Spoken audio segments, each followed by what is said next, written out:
அனைவருக்கும் வணக்கம். தமிழக அரசியலில் தற்போது உருவாகி இருக்கக்கூடிய பரபரப்பான சூழ்நிலையை மையமாக வைத்து பல்வேறு அரசியல் யூகங்களும் தகவல்களும் சமூக வலைதளங்களில் பரவிட்டு இருக்கு அப்படின்னே சொல்லணும். அதுலேயும் குறிப்பாக விஜய் தலைமையிலான தமிழக வெற்றி கழகம் அரசு நம்பிக்கை வாக்கெடுப்பில் வெற்றி பெற்றதை தொடர்ந்து டெல்லி தன்னுடைய பார்வையை தமிழகத்தின் பக்கம் திருப்பியுள்ளதாக தகவல்கள் வெளியாகி இருக்குங்க. ஸோ அடுத்தடுத்து இனி வரக்கூடிய காலங்களில் பார்த்தீங்கன்னா அமலாக்கத்துறை வண்டி அடிக்கடி தமிழகத்தின் பக்கம் திரும்பலாம் அப்படின்னும் அமித்ஷாவினுடைய திட்டமே அதுதான் அப்படின்னும் சொல்லப்படுது. ஸோ சட்டப்பேரவையில் நடைபெற்ற நம்பிக்கை வாக்கெடுப்பில் விஜய் அரசுக்கு 144 எம்எல்ஏக்கள் ஆதரவு அளிச்சிருக்காங்க. ஸோ அரசியல் ரீதியாக அதிமுக மிகப்பெரிய சிக்கலாகவே பார்க்கப்பட்டுருக்கு. அதுலேயும் குறிப்பாக அதிமுகவில் ஏற்பட்டிருக்கக்கூடிய இந்த உட்கட்சி மோதல், எஸ்பி வேலுமணி, சி.வி. சண்முகம் தரப்பினுடைய ஆதரவு பாஜகவினுடைய திட்டத்தை முற்றிலுமாகவே அப்படியே மாற்றிருச்சு அப்படின்னு சொல்லணும். ஆரம்பத்தில் கூட்டணி கட்சிகளுடைய ஆதரவை நம்பியிருந்த தாவேக அரசு தற்போது அதிக அரசியல் நம்பிக்கையோடு செயல்படக்கூடிய சூழ்நிலையில் இருக்குது. ஸோ இந்த ஒரு நிலையில் டெல்லி போட்ட திட்டத்தில் ஒரு பகுதியாக இது இருக்குமோ அப்படின்ற ஒரு கேள்வியும் சந்தேகமும் கூட இருக்குது. குறிப்பாக திமுக ஆட்சி காலத்தில் மணல் குவாரி முறைகேடு, டெண்டர் சர்ச்சை, பண மோசடி, இது மாதிரியான குற்றச்சாட்டுகள் எல்லாமே எழுந்திருந்தது. இப்போ மீண்டும் அதெல்லாம் விசாரணைக்கு வரலாம் அப்படின்ற ஒரு தகவலும் வெளியாகி இருக்குது. மத்திய அமலாக்கத்துறை மற்றும் மத்திய விசாரணை அமைப்புகள் தமிழக அரசியல் நகர்வுகளை தீவிரமாக கவனிச்சிட்டு இருக்கிறதாகவும் சொல்லப்படுதுங்க. ஸோ அதனால் இதுவரைக்கும் மத்திய அமைப்புகள் அதிகாரப்பூர்வமாக எந்த ஒரு பெரிய நடவடிக்கையும் அறிவிக்காமல் தான் இருக்காங்க. அது மட்டும் இல்லாமல் இந்த டைமு தமிழக ஆட்சி மாற்றம் ஏற்பட்டதை பழைய ஊழல் குற்றச்சாட்டுகள் மீண்டும் அரசியல் ஆயுதமாக பயன்படுத்தலாம் அப்படின்ற ஒரு தகவலும் வெளியாகி இருக்கு. ஸோ குறிப்பாக திமுகவினுடைய முக்கிய தலைவர்கள் மீதான பழைய வழக்குகளினுடைய விசாரணை மீண்டும் வேகம் எடுக்கும் அப்படின்ற ஒரு தகவலும் பரவிட்டு இருக்கு. ஸோ இதுதான் அமித்ஷா போட்டிருக்கக்கூடிய திட்டம் அப்படின்னு சொல்கிறாங்க. இன்னொரு பக்கம் பார்த்தீங்கன்னா விஜய் தலைமையிலான அரசு ஊழலற்ற ஆட்சி அப்படின்ற அரசியலுடைய அடையாளத்தை கட்டமைக்க முயற்சி செய்துட்டு இருக்கிறதாகவும் சொல்லப்படுது. அதே நேரத்தில் தாங்க தமிழக அரசியலில் தற்போது உருவாகி இருக்கக்கூடிய இன்னொரு பெரிய மாற்றம் அதிமுகவினுடைய உட்கட்சி பிளவு தான். ஸோ எடப்பாடி பழனிசாமி அவர்களுடைய தலைமையில் ஒரு கட்சியும், எஸ்பி வேலுமணி, சி.வி. சண்முகம் தரப்பில் இன்னொரு கட்சியும் பிரிந்து செயல்படுது. ஸோ இரு தரப்புக்காரர்களும் எதிர்கட்சி அரசியலையே பலவீனப்படுத்துகிற மாதிரி நடந்துட்டுருக்காங்க. ஸோ இதனால் தமிழகத்தில் தற்போது முக்கிய அரசியல் போட்டி தாவேகா மற்றும் திமுக கிட்டேயே மட்டுமே ஏற்பட்டுருக்கு அப்படின்ற ஒரு சூழ்நிலை உருவாகியிருக்கு. ஸோ இந்த கேள்வியை எழ வைத்ததே கண்டிப்பாக அதிமுக தான். காங்கிரஸ் உள்ளிட்ட கூட்டணி கட்சிகள் அரசியல் பேரம் பேசுறதுக்கூடிய திறனும் குறைஞ்சிருக்கு அப்படின்னு சொல்லப்படுது.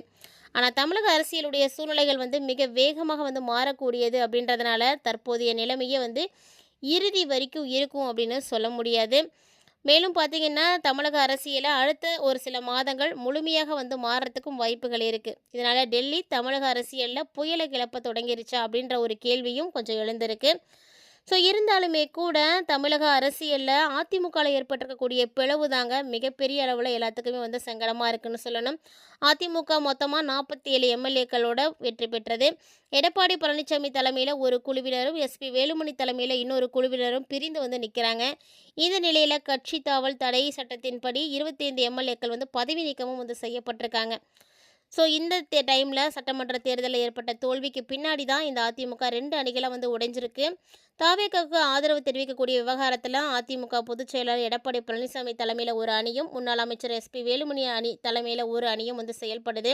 இப்போ தாவேகா தலைவர் விஜய் அவர்கள் சட்டமன்ற தேர்தலில் வெற்றி பெற்றாரோ அப்பையிலேருந்து இந்த உட்கட்சி மோதல்கள் ஆரம்பிச்சிருச்சு. ஸோ தொடர்ந்து பார்த்தீங்கன்னா 10 நாட்களாகவே நிறைய பிரச்சனைகளோடு தான் போயிட்டுருக்கு. இருந்தாலுமே கூட சட்டமன்றத்தில் கடந்த மே 13ஆம் தேதி அன்னைக்கு நடந்த நம்பிக்கை வாக்கெடுப்பில் அதிமுகவை எதிர்த்து வாக்களிக்கக்கூடிய எடப்பாடி பழனிசாமி அறிவித்திருந்தார். ஆனால் எஸ்பி வேலுமணி, சி.வி. சண்முகம், விஜயபாஸ்கர், வீரமணி உள்ளிட்ட 25 எம்எல்ஏக்கள் தாவேகா அரசுக்கு ஆதரவு தெரிவித்தாங்க. ஸோ இந்த சூழ்நிலையில் இன்னுமே பிரச்சனைகள் இன்னும் தீவிரமானது. இதுக்காகவே அவர் பார்த்திங்கன்னா எல்லாத்தையும் பதவி நீக்கம் செய்திருந்தார். இந்த 25 எம்எல்ஏக்களை கட்சி தாவல் தடை சட்டத்தின் கீழே தகுதி நீக்கம் செய்ய கோரி கவர்னர்கிட்ட எடப்பாடி பழனிசாமி தரப்பு மனு அளித்திருக்கு.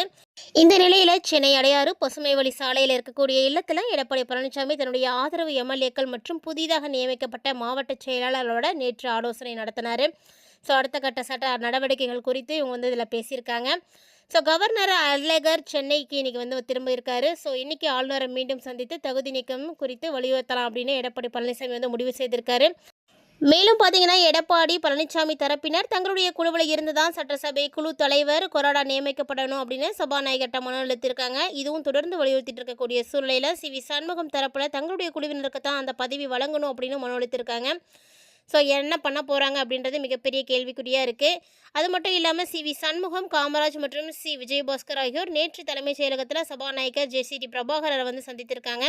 அரை மணி நேரத்துக்கு மேலே 2 பேரும் பேசியிருக்காங்க. ஸோ இந்த பேச்சுவார்த்தை குறித்து சபாநாயகர் கூறும் பொழுது 2 தரப்பில் இருந்துமே எங்கிட்ட மனுக்கள் வந்திருக்கு. ஸோ மனுக்கள் அளித்து 2 நாள் தான் ஆகுது. இன்னுமே அந்த மனுக்கள் மீது பரிசீலனை எதுவும் செய்யாமல் தான் இருக்குது. மனுக்களை பரிசீலனை செய்த பிறகு தான் அவங்களுடைய கோரிக்கைகளை பற்றி முடிவெடுப்பேன் அப்படின்னு அவர் குறிப்பிட்டிருக்காரு. இது ஒரு பக்கம் போயிட்டு இருக்க, தமிழகத்தினுடைய முதலமைச்சராக பொறுப்பேற்ற முதல் நாள்ல இருந்தே ரொம்ப அதிரடியான திட்டங்களை தீட்டி விஜய் அவர்கள் ரொம்ப சிறப்பாக செயல்பட்டு இருக்காரு. ஸோ அதே மாதிரி தான் தமிழ்நாடு முழுக்கும் சட்டவிரோதமாக டாஸ்மாக் மற்றும் தனியார் மதுபான கடைகளில் சட்டவிரோதமாக மது விற்பனை செய்கிறதையெல்லாம் தடுக்கிறதுக்கு ஒரு சில முன்னெச்சரிக்கை ஏற்பாடுகள் எல்லாம் செய்திருக்காரு. ஒருவேளை சட்ட ரீதியாக எந்த விதமான நடவடிக்கைகளும் எடுக்க தவறினாங்க அப்படின்னா அந்த area inspector, sub inspector suspend செய்யணும் அப்படின்ற முதல்வர் விஜய் ஒரு சில அதிரடி நடவடிக்கைகளை எடுத்திருக்காங்க. இதுக்கு மக்களும் ஆதரவு கொடுத்திருக்காங்க. முதல்வராக விஜய் பொறுப்பேற்ற உடனே பெண்கள் பாதுகாப்பை உறுதிப்படுத்தணும், போதைப் பொருளை ஒழித்து கட்டணும் அப்படின்ற நடவடிக்கைகளை எடுத்துட்டு இருக்காரு. ஸோ பதவியேற்ற மேடையிலேயே பெண்கள் பாதுகாப்புக்காக சிங்கப்பெண் சிறப்பு அதிரடி படை அமைத்து உத்தரவிட்டிருக்காரு. போதைப் பொருளை ஒழிக்கிறதுக்கு தமிழகம் முழுவதும் 65 போதைப்பொருள் தடுப்பு சிறப்பு போலீஸ் நிலையங்கள் அமைக்கப்பட்டிருக்கு அப்படின்னு சொல்லப்பட்டிருக்கு. இந்த 2 விஷயங்களிலுமே விஜய் ரொம்ப தீவிரமாக நடவடிக்கை எடுத்துட்டு இருக்காரு. ஸோ போலீஸாரும் தீவிரமாக தான் பணியாற்றிட்டு இருக்காங்க. இந்த நிலையில் சென்னை திருவொற்றியூர் மார்க்கெட் பகுதியில் சட்டவிரோதமாக மதுபான் பார் திறந்திருப்பதாக தாவேக கட்சியினர் மற்றும் பொதுமக்கள் வீடியோ படமாக எடுத்து சமூக வலைதளங்களை வெளியிட்டாங்க. இது பற்றிய விசாரணை நடத்தினப்போ அது சட்டவிரோதமான பார் அப்படின்னும் சென்னை மாநகர போலீஸ் கமிஷனர் அபின் தினேஷ் மோடக கவனத்திற்கு இது வந்திருக்கு. ஸோ அவர் விசாரணை நடத்த உத்தரவிட்டிருக்காரு. அந்த விசாரணையில் திருவொற்றியூர் மார்க்கெட் பகுதியில் சட்டவிரோத பார் ஆனது இயங்கினது உண்மை அப்படிங்கிறது தெரிய வந்திருக்கு. ஸோ அதையொற்றி திருவொற்றியூர் சட்ட ஒழுங்கு பொறுப்பு இன்ஸ்பெக்டராக இருக்கக்கூடிய மோகன்தாஸ் தடுக்க தவறியதாகவும் புகார் எழுந்திருக்கு. இதையடுத்து இன்ஸ்பெக்டர் மோகன்தாஸை பணியிடை நீக்கம் செய்து மாநகர போலீஸ் கமிஷன் உத்தரவிட்டிருக்காங்க. அதே போல இரவு 10 மணிக்கு டாஸ்மாக் கடைகள் மூடின உடனே அங்கங்கே சட்டவிரோத பார்களும் சில்லறை மது விற்பனை கடைகளும் போலீஸாரோட துணையோடு செயல்பட தொடங்கும் அப்படின்ற புகார்களும் ரொம்ப நாளாகவே இருந்துட்டு இருக்கு. கண்டிப்பாக இரவு 10 மணிக்கு மேலே ஒரு குவார்ட்டர் 250 ரூபாய் அப்படின்னு எழுதப்படாத சட்டம் போல் பார்களில் விற்பனையாகிட்டு இருக்கு. ஸோ இதை பற்றியும் மக்கள் புகார் அளித்திருக்காங்க. ஒரு நாளில் நடவடிக்கை எடுக்கப்படும் அப்படின்னு அவர் சொல்லியிருக்காரு. ஸோ இந்த சூழ்நிலையில் சென்னை மாநகர போலீஸ் கமிஷனருடைய இந்த நடவடிக்கையால் சட்டவிரோத பார்களும் சில்லறை விற்பனை கடைகளும் இனிமேல் மூடப்படும் அப்படின்றது உறுதியாக தெரியுது. மேலும் முதல்வர் விஜய் அவர்கள் பொறுப்பேற்றிருக்கக்கூடிய இந்த அரசியலில் இரவு 10 மணிக்கு மேலே யாராலும் மது வாங்க முடியாத சூழ்நிலையை முதல்வர் விஜய் உருவாக்கணும் அப்படின்ற கோரிக்கையை மக்கள் வைத்திருக்காங்க.